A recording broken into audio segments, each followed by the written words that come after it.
Gue tuh sebagai muslim dari lahir, jujur gue tuh bingung lihat kelakuan mualaf. Kenapa nonis kalau jadi mualaf bukan jadi pinter, malah banyak yang jadi tolol. Ada yang jadi mualaf bukannya fokus sama Islam agama barunya, malah fokus jelek-jelekin agama sebelumnya. Kayak si Dodi Setan dan kawan-kawan itu. Ini ada lagi nih baru-baru ini, jadi mualaf langsung ngancurin simbol salib di kuburan.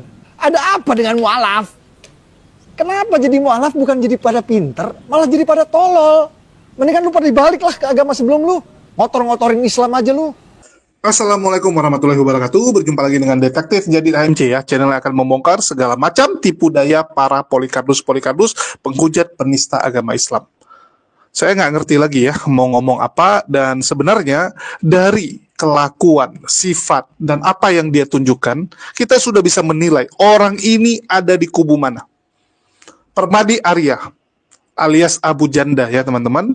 Ini konon katanya Islam. Ya, dia bilang bahwa dirinya Islam, tapi kita lihat kelakuannya jauh lebih parah daripada Polycarpus. Sehingga dapat kita kategorikan orang ini, kalau memang dia Islam, maka dia termasuk golongan munafik. Dan orang seperti ini lebih cocok ada di luar daripada menggerogoti dan merusak nama Islam dari dalam.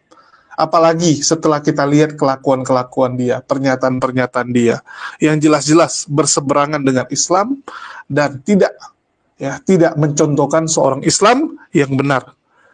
Teman-teman bisa lihat dari pernyataan dia, cara dia berpakaian ya, itu jelas bahwa dia lebih condong ke sebelah. Lebih condong ke sebelah, mendukung. Apalagi kita tahu pekerjaan dari Permadi Arya ini adalah seorang buzzer. Kalau buzzer itu tergantung siapa yang bayar. Ini sama dengan teman baiknya ya. Teman baiknya siapa lagi? Kalau bukan Ade Armando. Ade Armando dulu mendukung Pak Jokowi. Tiba-tiba menyerang Pak Jokowi.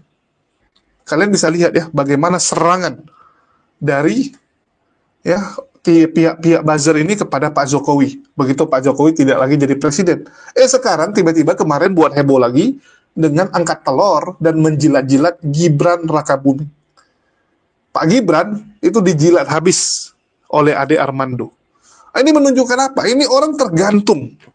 Ya, tergantung siapa yang membayar. Orang-orang yang nggak punya pendirian, teman-teman. Dan kalian bisa lihat ya, dari cara dia berpakaian saja, kita sudah tahu ini orang ada di kubu mana, teman-teman. Ya. Saya nggak tahu apakah Muslim ada yang suka pakai baju seperti ini atau bangga dengan baju seperti ini. Yang pertama kalian bisa lihat, ya ini Knight atau Templar, prajurit salib. Ini salah satu ordo ataupun pasukan khusus di antara prajurit pasukan salib, teman-teman. Ya, jadi kita tahu dulu ada yang namanya pasukan salib. Ada pasukan khususnya, yaitu Templar ini. Dan kita tahu bahwa pasukan ini melakukan banyak sekali kekejaman kepada Islam. Ya, teman-teman boleh search atau cari tahu sendiri saja. Ya, dari Google, dari mana-mana kalian akan tahu. Ya, itu adalah tentara salib, teman-teman. Nih, bahkan dibilang apa? Tentara salib itu pernah melakukan kanibalisme, kekejaman perang salib. Ya, tentara salib ini tentara yang paling sadis zaman dulu, teman-teman. Mereka itu menyiksa orang dengan tujuan supaya orang takut dan juga teror di mana-mana. Ya. Nih, apa saja yang dilakukan oleh tentara salib, teman-teman? Mereka melakukan banyak tindakan terhadap umat Islam, terutama selama periode perang salib. Tindakan-tindakan tersebut mencakup pembunuhan, perampokan, penjarahan, dan penindasan dengan tujuan utama merebut kembali kota suci Yerusalem dari kekuasaan Islam. Ya, berikut adalah beberapa tindakan spesifik yang dilakukan tentara salib kepada umat Islam. Pembunuhan. Tentara salib melakukan pembunuhan terhadap banyak penduduk muslim, termasuk laki-laki, perempuan, dan anak-anak, khususnya selama penaklukan Yerusalem pada perang salib pertama. Jadi mereka ini ngerinya itu, teman-teman, bukan hanya kepada pria dewasa, tapi kepada perempuan, orang tua, anak-anak, itu juga sama. Sadis mereka, teman-teman. Ya, ini pasukan yang bisa dibilang salah satu tersadis dalam sejarah umat manusia. Mereka juga merampok dan menjarah. Mereka merampok dan menjarah kota-kota dan desa-desa muslim, mengambil harta dan kekayaan mereka. melakukan penindasan. Tentara salib menindas dan menekan masyarakat muslim serta memaksakan kepercayaan Kristen kepada mereka. Ya, melakukan pembunuhan massal terhadap tawanan Islam, menghancurkan masjid. Ya, beberapa masjid juga dihancurkan dan dijadikan gereja oleh tentara salib. Jadi teman-teman harus tahu dulu, siapa itu tentara salib. Kalau keren-kerenan ya mungkin bagi Permadi Arya, wah ini keren gitu kan, lambangnya keren, salib gitu ya. Ya silakan, kalau menurut Anda keren, pindah Anda ke sebelah. Pindah aja ke sebelah gitu. Kalau Anda bilang mualaf-mualaf itu lebih bagus balik ke agama lamanya, ya setahu saya mayoritas umat muslim setuju Permadi Arya kalau bisa keluar aja dari Islam. Kan gitu, keluar aja dari Islam. Karena Islam gak ada rugi. Gak ada ruginya. Kehilangan seorang Permadi Arya yang notabene merusak Islam dari dalam. Kan gitu. Tapi saya ya, feeling saya, dia ini gak pernah sholat, imannya juga bukan Islam. Ya menurut saya, udah jelas orang seperti ini gak mungkin. Gak mungkin seorang muslim. Ini teman-teman harus tahu. Tentara salib itu tentara yang sangat sadis, teman-teman. Mereka itu kumpulan dari orang-orang yang memang latar belakangnya itu keras. Jadi dulu, ya, tentara salib itu kebanyakan diisi dari tawanan-tawanan, penjahat-penjahat. Jadi waktu ekspedisi perang salib, banyak ya orang-orang kerajaan-kerajaan Eropa tuh yang nggak mau juga ikut gitu kan, ngapain? Mereka bagus-bagus di Eropa disuruh ke Timur Tengah, disuruh perang sama tentara Muslim yang terkenal tangguh. Apalagi saat itu ya, ini flashback sejarah biar teman-teman tahu. Tentara Muslim itu dulu terkenal siap mati, ya. Mereka kalau perang memang mencari jihadnya. Itulah kenapa orang Romawi bilang pasukan Muslim itu pasukan gila. Pasukan lain dipanah, mundur. Kalau udah terluka, mundur. Ini enggak, yang Muslim maju terus gitu. Memang cari jihad, ya, cari mati syahid. Dan itu membuat mereka ketakutan. Mereka bilang ini monster. Ditebas, bukannya mundur, malah maju terus. Itulah banyak orang nggak mau ikutan. Ya, nggak mau berhadapan dengan pihak Muslim. Jadi dari Eropa itu mereka berpikir, ini siapa yang disuruh maju kalau gitu? Kan gitu, siapa yang disuruh maju? Dikumpulkanlah penjahat-penjahat dan tawanan-tawanan saat itu, ditawarkan, kalian mau bebas nggak? Kalau kalian mau bebas, mau surga, ikut perang salib. Ini demi Tuhan kita. Nah, didoktrinlah tawanan-tawanan dan penjahat-penjahat itu dengan iming-iming dunia, kan gitu. Bagi pihak tawanan, penjahat yang kena tangkap, mereka berpikir, daripada di penjara, mending ikut perang. Kan gitu. Bisa melampiaskan hasrat mereka. Karena memang mereka ini kan ada psycho-psychonya. Penjahat-penjahat ini kan suka menyakiti orang lain, suka membunuh dan sebagainya. Jadi menurut mereka, wah ini kita bisa lampiaskan kebencian kita, apalagi ini Islam. Bisa kita bantai. Kalau menang, ada hadiah. Kan gitu. Menang ada hadiah. Mati dijanji surga. Ya, dijanji surga oleh para pendetanya, oleh para pastornya saat itu. Dijanjikan surga. Kenapa enggak gitu kan? Itulah kenapa pasukan salib itu pasukan utamanya berasal dari tawanan-tawanan penjahat. Itulah kenapa saat mereka melakukan perang, mereka barbar dan sadis. Mentalnya itu mental sadis, teman-teman. Menyiksa orang, menyiksa anak kecil gitu. Karena memang ya dari penjahat, mau gimana gitu. Background-nya itu penjahat. Ya, ini yang teman-teman harus tahu. Bahkan kota Konstantin, waktu masih dipegang oleh Ortodoks, itu pernah dijarah oleh tentara salib. Silahkan kalian cek sejarah. Dan saya mau jawab Permadi Arya ya. Jadi kalau dia bilang mualaf ini jadi tolol-tolol ya, sejak masuk Islam, sejak jadi mualaf, kok malah banyak yang tolol. Fokus menjelek-jelekkan agama lamanya, seperti Dondi Setan dan kawan-kawannya. Saya agak bingung gitu. Saya agak bingung di mana para mualaf ini menjelek-jelekkan agama lamanya. Kalau Kodondi jelas yang dia sampaikan apa adanya dan itu tertulis. Bahkan pendeta-pendeta mengakui kecerdasan seorang Donditat. Datang Permadi Arya yang nggak ngerti apapun tentang ilmu agama, sok-sok mengkritisi Kodondi. Nggak nyambung coy. Anda kalau ilmu buzzer, Anda jago, kita angkat topi. Ya, ilmu asal ngomong, menimbulkan kegaduhan, bagaimana membuat heboh masyarakat, bagaimana memprovokasi orang, itu Anda jago. Tapi kalau perbandingan agama, Anda nggak ngerti apapun. Yang disampaikan Kodondi itu semua ada dasarnya. Ada dasarnya, teman-teman, bukan asal ngomong. Dan yang mengakui kehebatan Kodondi bukan dari pihak Muslim saja. Dari pihak Kristen yang pernah diskusi dengan Kodondi, semua respect sama Kodondi. Bahkan pendeta sampai angkat tangan. Sudahlah gitu kan. Nggak sanggup untuk menghadapi seorang donditan. Ya, ini kalian harus tahu. Buat orang-orang Kristen, saya rasa kalian yang masih bisa berpikir, ya masih bisa menilai secara objektif, masih bisa menggunakan akal, kalian bisa lihat sendiri data-data yang ditampilkan oleh Kodondi. Kan begitu. Terus kalau kita bicara yang merusak makam ini, ya masalah perusakan makam, difitnah kalau itu mualaf, padahal jelas-jelas itu adalah Kristen. Semua berita sudah sampaikan dia Kristen, nggak pernah dia mualaf. Mana bukti dia mualaf? Sembarangan aja ngomong. Saya bingung ya, ini pihak kepolisian kenapa membiarkan orang yang suka membuat berita bohong dan menimbulkan kegaduhan seperti ini tetap eksis.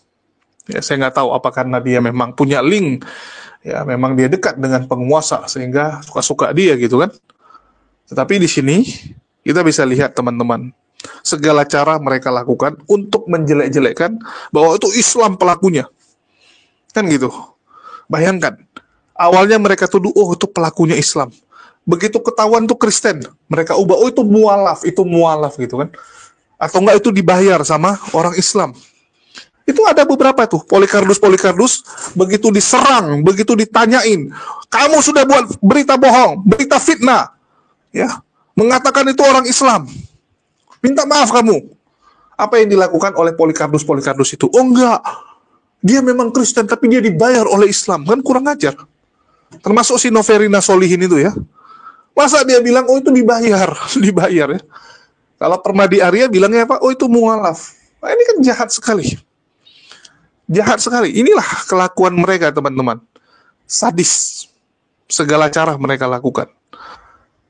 Terus, ya kamu bilang mualaf, suka bahas agama yang lama, suka menjelek-jelekan, datanya nggak kamu tampilkan, ini kan kurang ajar. Silakan tunjukkan mana bukti Kodondi menjelekkan kekristenan. Silakan tampilkan. Kodondi hanya menyampaikan apa adanya, para mualaf hanya menyampaikan apa adanya. Bahkan kalau saya ya, secara pribadi, saya termasuk juga mualaf, saya nggak suka membahas ataupun ya ngomong tentang kekristenan. Saya lebih suka nanya kepada orang-orang. Ajak interview, ajak dia diskusi dari hati ke hati ya. Termasuk dengan para narasumber Kristen. Saya tanya, kenapa kamu Tuhankan Yesus? Apa alasannya? Apa spesialnya? Oh begini-begini. Masuk akal nggak seperti itu? Saya hanya menanyakan. Kalian boleh cek ya. Saya lebih suka bertanya supaya merangsang akal mereka, supaya bisa berfungsi kembali. Termasuk Pendeta Budi Asali yang belakangan ini lagi kita ajak berpikir. Dan cara seperti itu menurut saya lebih efektif. Papa jahat yang sebelumnya murtad, ini kembali bisa berpikir. Setelah kita tanyakan, setelah kita ajak diskusi. Saya nggak akan ngomong, nggak akan menjelaskan tentang salah-salah di sebelah, kecuali ditanyakan. Walaupun saya punya datanya semua. Data kesalahan-kesalahan, kontradiksi demi kontradiksi. Tapi nggak usah saya tunjukkan, itu urusan mereka lah. Mereka mau nyembah pohon sekalipun, nyembah kucing sekalipun, apa urusan dengan saya? Kalau ditanya, baru kita kasih tahu. Kan begitu. Nah terus, ini manusia nggak sadar diri ya. Permadi Arya ini, dia nggak tahu bagaimana kelakuan para murtadin. Nah, ini yang seru nih teman-teman. Kalau kita bicara mualaf, tentu saja satu sisi lain adalah murtadin. Seharusnya yang Anda koreksi, Anda pertanyakan itu kelakuan para murtadin yang setiap hari membuat konten-konten memfitnah agama Islam. Kita lihat bagaimana murtadin, kesaksian dari satu gereja ke gereja yang lain, kerjanya apa? Menjelek-jelekkan Islam. Oh, saya waktu di Islam diajarkan membenci. Ya, saya diajarkan menyakiti orang Kristen. Kami dari kecil seperti itu. Ngeri nggak teman-teman? Oh di Islam kami memang ya harus bakar gereja. Berapa banyak kesaksian-kesaksian murtadin seperti itu? Kenapa mereka nggak fokus saja menjadi seorang Kristen, belajar kekristenan. Kenapa harus bahas agama yang lama? Kenapa harus fitnah-fitnah agama yang lama? Ini bukan bahas lagi, udah fitnah agama lamanya. Betul nggak? Kalau dia sekedar bahas, oh menurut saya ayat Quran ini salah, menurut dia gitu kan, ya silakan, masih mending gitu. Ya, pandangan pribadi dia. Ini enggak, oh di Islam diajarkan membenci, diajarkan harus menyakiti orang Kristen. Dari mana itu?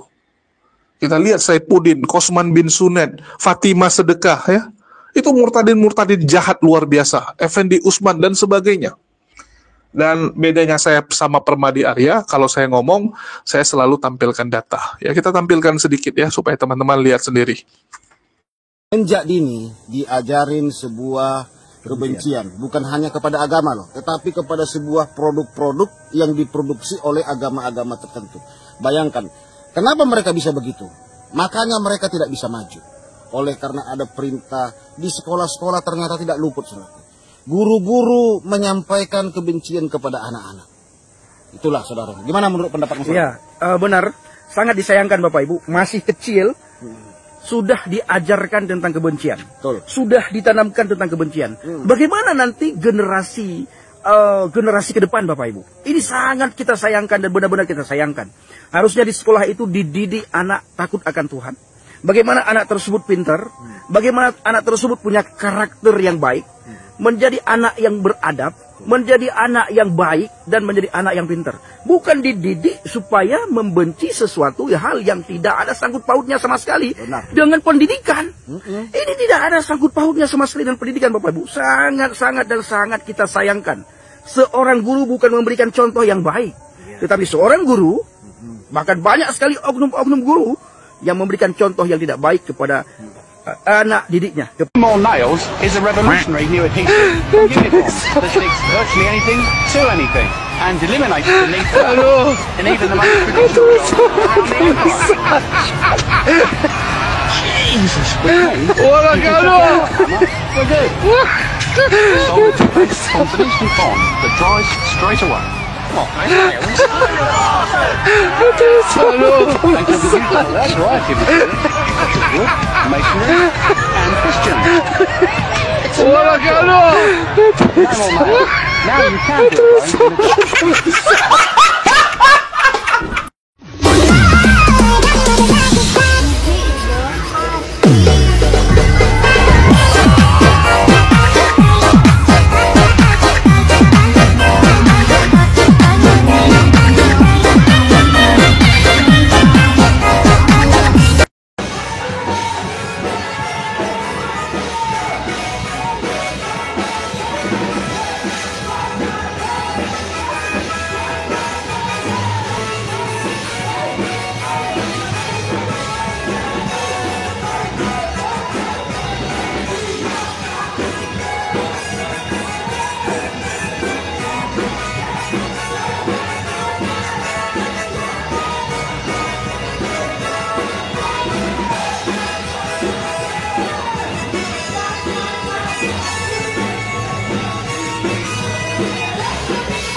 Saya tuh tujuan saya satu itu ya, mengislamkan pendeta ya, sama peristiwa pembakaran gereja GPB Kampung Lio Depok. Bapak pernah terlibat di situ? Iya, ada 3 gereja saya bakar. Kenapa harus dibakar, Pak? Kan gini, kita ya ingin mengislamkan pendeta itu, karena pendeta yang ingin saya islamkan nggak berhasil. Saya punya ide dalam benang pikiran saya kan, kalau seandainya ini gereja dibakar, mungkin pendetanya akan menyerahkan diri masuk Islam. Shalom, selamat malam Bapak Ibu semuanya. Luar biasa. Shalom. Terima kasih atas undangannya dan kesempatan yang diberikan, terutama kepada Pastor Fadlil dan juga teman-teman yang ada di sini semua. Suatu kehormatan bagi saya untuk bisa bersaksi dan juga sharing di tengah-tengah teman-teman komunitas yang telah diselamatkan. Amin. Amin ya. Jadi kita sudah keluar dari kegelapan menuju terang abadi. Siapa dia? Yesus Kristus. Amin. Ya, sebelumnya perkenalkan, memang nama saya di TikTok biasanya Joseph Aber Michael. Cuman memang nama asli Islami sekali. Pastor Fadil tadi sudah tahu. Untuk latar belakang, saya sama kurang lebih dengan teman-teman yang ada di sini semua, Bapak Ibu, kita semua dari latar belakang yang sebelumnya tidak mengenal Kristus sama sekali di dalam hidup kita ya. Jadi bisa dibilang kita bukan dari saya bukan dari Kristen gitu kan. Dan memang ya seperti juga nama akun saya mantan radikal, Pastor. Jadi memang radikal sekali dulu saya, latar belakangnya dari kecil itu sudah terbiasa nonton, mungkin Bapak Ibu tahu ada yang mengenal Zakir Naik, udah hatam ya, Ahmad Didat dan seterusnya gitu. Dan memang untuk saat ini di usia saya yang sekarang kurang lebih 21 tahun. Tidak kurang dan tidak lebih. Coba lihat kan, mana ada mualaf pintar? Kan bodoh semua. Kebodohan mereka nampak, lihat kalau mereka boleh bertanya kan. Lihat kemarin debat itu. Mualaf, mantan pendeta, tidak tahu Maria Magdalena itu bukan ibu Yesus. Itu gobloknya kan keterlaluan tuh. Anak sekolah minggu saja tahu itu. Coba itu tanya mana Ibrani. Tanya tuh dia tahu tuh Maria Magdalena itu bukan ibu Yesus. Tapi mualaf mantan pendeta bisa anggap. Itu kan gobloknya keterlaluan. Mantan pendeta. Tinggalkan gerejanya, sekarang istrinya yang ambil alih, ganti dia jadi pendeta. Tapi tanya, Yesus tidak bangkit karena tanda Yunus. Yunus tidak mati, berarti Yesus tidak mati. Yang melalui masalah-masalah itu, kami jadi mengerti betul. Kami jadi tahu. Tahu apa? Kami jadi tahu kalau kami ternyata berbeda dengan orang-orang duniawi. Kami berbeda dengan orang-orang yang mungkin ada di luar sana. Apa yang membedakan kami? Kami yakin betul. Kami punya roh Allah dalam kehidupan kami. Kami punya roh kudus dalam kehidupan kami. Nah, mungkin saudara-saudara juga udah mulai bingung-bingung gitu kan. Menatap saya sambil bertanya, emangnya apa sih yang roh kudus kerjakan dalam kehidupan kalian berdua? Gini-gini. Di tengah-tengah masalah yang kami berdua pernah hadapi itu, yang pertama roh kudus berikan kami ketenangan. Roh kudus ajarkan kami untuk gak usah khawatir, untuk gak usah takut. Dan kalau kami boleh sedikit kesaksian, mungkin kesaksian kami tentang pelayanan kami, puji Tuhan, sudah 2,5 tahun, hampir 3 tahun ini kami berdua boleh dipakai Tuhan untuk melayani Tuhan. Kami boleh melayani Tuhan, memberikan kesaksian dan pujian dari Sabang sampai Merauke, bahkan sampai ke luar negeri. Dan ceritanya saat itu kami diundang untuk jadi bintang tamu, untuk bawakan pujian di acara rally KKR 3 hari berturut-turut di 3 tempat yang berbeda-beda juga. Nah, saat kami masih di salah satu daerah di Indonesia ini, dan saat kami tiba di sana, kami turun dari pesawat, kami dijemput sama gembala dan panitia yang ada di sana.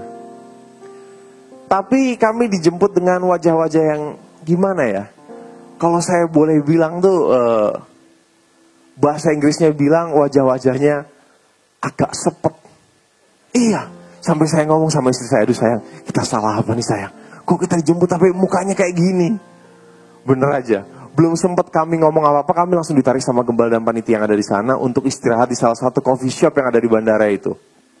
Saat kami duduk di coffee shop itu, gembalanya belum sempat ngomong, Shalom Vano, Anda gimana kabarnya? Gembala langsung bilang gini, Vano, Anda, kalian berdua jadi TO.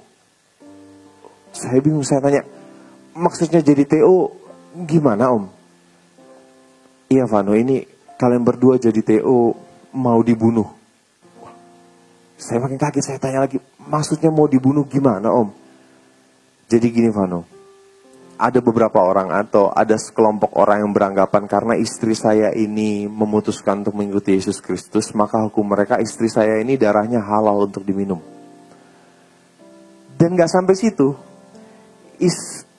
gembalanya juga ngomong, dan tadi malam sebelum kami menjemput kalian berdua, kami sudah menemukan ada bom di bawah panggung tempat kalian akan KKR malam hari ini. Di saat itu harusnya kalian berdua panik, di saat itu harusnya kalian berdua takut. Tapi apa yang kalian berdua lakukan? Kalian berdua malah bercanda-canda. Istri saya ini malah ngomong sama saya, dengan nada manja dia bilang gini, aduh sayang, masa iya sih aku udah mau dibunuh? Kan aku belum punya anak dari kamu. Kalian berdua ketawa-ketawa gitu kan. Tapi gembala sama panitianya udah gak bisa ketawa. Sampai akhirnya kami bilang, udahlah om, jalanin dulu aja. Akhirnya kami jalani KKR di malam hari yang pertama itu. Dan saudara tahu, gak terjadi apa-apa. Walaupun kami harus muter-muter dulu untuk sampai ke tempat KKR itu. Kami juga harus pindah-pindah hotel 3-4 kali untuk alasan keamanan dan keselamatan. Katanya sih gitu. Tapi di hari yang pertama gak terjadi apa-apa. Di hari yang kedua, sama, gak terjadi apa-apa juga. Sampai pada hari yang ketiga. Di hari yang ketiga itu pagi-pagi banget, gembalanya udah ngajak kami buat ngobrol. Dan gembalanya bilang gini, Vano, Anda, sepertinya siang hari ini kita pulang aja. Loh, saya tanya, maksudnya pulang gimana om? Jadi gini Vano, ini ancamannya udah makin serius. Kami dan juga panitia sepertinya kami udah gak sanggup lagi. Kembali di saat itu harusnya saya dan istri saya kami berdua panik. Harusnya kami berdua khawatir. Kenapa? Karena yang bikin acara aja udah bilang dia gak sanggup. Tapi apa yang Roh Kudus taruh dalam hati kami, apa yang Tuhan taruh dalam hati kami, sehingga kami cuma ngomong gini, Om, kami datang ke sini kan kami cuma mau melayani Tuhan. Dan kalaupun kami harus mati ketika kami melayani Tuhan, puji Tuhan Om, kami tahu kami bakal pergi kemana kok. Akhirnya gembalanya ada sedikit kekuatan, dia tanya, jadi gimana Vano? Udah Om, sikat aja. Akhirnya kami jalani KKR di malam hari yang ketiga itu. Dan sudah tahu ada beberapa hal yang terjadi. Yang pertama ketika kami ada di atas panggung seperti pada pagi hari ini, kebetulan kami berdiri di depan panggung, di belakang kami ada 2 orang singer, di mana dua-duanya ini ibu-ibu. Nah, 2 ibu-ibu ini mereka bisik-bisik, tapi bisik-bisiknya kedengeran. Emang susah kalau ibu-ibu, aduh bisik-bisik kedengeran. Ibu-ibu yang satu ngomong sama ibu yang kedua, dia bilang gini, lu tukeran tempat dong sama gua. Yang satu lagi nanya, emangnya kenapa? Yang satu lagi jawab, gue masih punya anak kecil-kecil, gue masih belum mau mati. Bayangin saudara, ngomong kayak gitu di belakang kita kedengeran lagi. Tapi saudara tahu apa yang terjadi pada... Betul nggak? Kalau saya tampilkan teman-teman, menurut kalian ini kelakuan benar nggak? Coba saya tanya teman-teman Kristen, menurut kalian ini kelakuan yang terpuji nggak? Kenapa para murtadin itu bukan diajarkan untuk benar dulu, diajarkan dulu tentang kekristenan ini, nggak dikasih panggung langsung. Bahkan Tante Louis Prasetyo pernah komplain, kenapa murtadin ini dijadikan ya pembicara tetap, langsung diangkat jadi pendeta, nggak belajar kekristenan, nggak ngerti teologi, tapi auto jadi pendeta, teman-teman. Kalau seorang murtadin, memang nilai murtadin itu tinggi sekali bagi kekristenan, ya. Apalagi kalau dia murtad dari Aceh, Padang, ya, Madura, dia anak kiai, atau enggak dia dulu pernah mondok, itu nilai jualnya luar biasa teman-teman. Langsung panggung utama, langsung kasih title pendeta, ya. Oh kamu mau apa? Pendeta. Kalau enggak pastor, oke kasih labelnya. Langsung diundang dari gereja satu ke gereja yang lain. Kita lihat GBI ya. Anda kalau keliling GBI aja 1 tahun nggak selesai-selesai Anda teman-teman. Saking banyaknya cabangnya gitu kan. Wah, sama seperti Kosman dulu. Diundang dari GBI satu ke GBI yang lain untuk bersaksi menjelek-jelekan Islam. Luar biasa sekali. Luar biasa. Terus apa tanggapan Permadi Arya? Kalau memang Anda suka menilai ya, masalah yang sedang terjadi di tengah masyarakat, harusnya Anda bahas 2 sisi dong. Anda kan bukan sedang mewakili Islam, betul nggak? Anda kan mengatakan Anda di pihak netral. Kecuali Anda mewakili Kristen, ya udah Anda bahas Islam terus, nggak masalah. Anda bilang, itu ada mualaf gini, mualaf begitu. Kalau Anda mewakili Kristen, silakan. Tapi sekali lagi, jangan asal ngomong tanpa bukti. Anda bilang Kodondi dan para mualaf menjelekkan agama lamanya, tapi nggak kasih bukti. Itu kan nggak fair. Nggak fair, teman-teman. Kalian sembarangan aja kasih label orang. Kamu penghujat gitu kan. Unirifa penghujat. Ya, HMC penghujat, tapi nggak ada buktinya.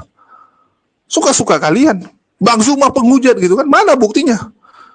Mana buktinya? Kepolisian aja bilang nggak menghujat. Nggak ada kok menghujatnya. Yang penghujat tuh kayak Edis, Saipudin Ibrahim, Paul Jang, ya, Franz Donald, yang sudah ditetapkan oleh pihak kepolisian. Jangan menurut kalian dong, menurut penegak hukum. Kan gitu, seseorang itu salah, ya harus di mata hukum, bukan di mata kalian gitu. Kalian siapa? Apa? tolak ukur kalian menilai orang? Apa kredibilitas kalian menilai orang? Hah? Asal aja ngomong kalian ya. Kayak sudah paling benar aja. Tapi ya, saya maklum lah kalau Permadi Arya ini ya. Memang cari duitnya seperti itu teman-teman. Ada orang-orang nekat, ada orang-orang yang memang memilih. Nggak apa-apa di dunia seperti itu, ya. Nggak apa-apa, yang penting dapat kenikmatan. Dapat duit, dapat harta benda, dapat segalanya. Semua dilakukan teman-teman. Ya itulah mereka ini. Ya, kalau kita sih bagian meluruskan aja, dan sekali lagi semua balik ke kalian. Kita sudah tampilkan bukti-buktinya, kalian yang nilai sendiri siapa yang berbohong di sini. Ya, kalau saya ngomong apa adanya, dan ya begitulah. Dan sekali lagi bagi teman-teman jangan lupa didukung channel ini, karena channel ini lagi kena shadow ban ya. Shadow ban itu artinya YouTube tidak merekomendasikan video-video kita.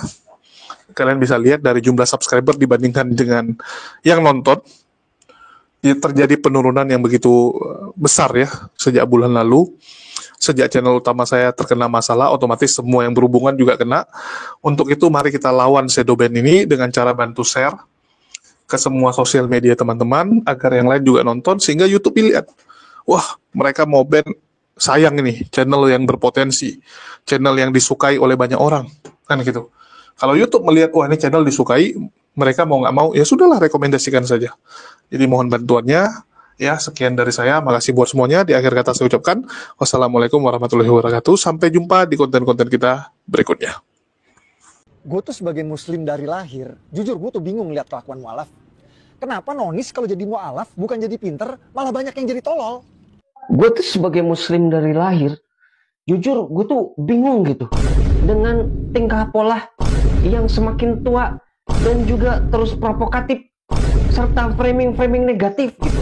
Sama sesama saudara sebangsa setanah air, khususnya kepada muslim, apalagi katanya mualaf, bingung gitu. Masalahnya kan dia lagi rame posting soal kuburan di Bantul yang katanya ada salib tapi dirusak, dan dia nuduhnya ke anak usia 16 tahun yang mualaf, sering tidur di masjid ya, katanya pemikirannya tuh jadi radikal gitu, ngerusak kuburan gitu. Padahal faktanya tuh nggak gitu. Dia tuh suka melebih-lebihkan dan framing-framing jahat gitu. Padahal dia kan katanya staf khusus. Apalagi deket sama pemerintahan. Bahaya gitu.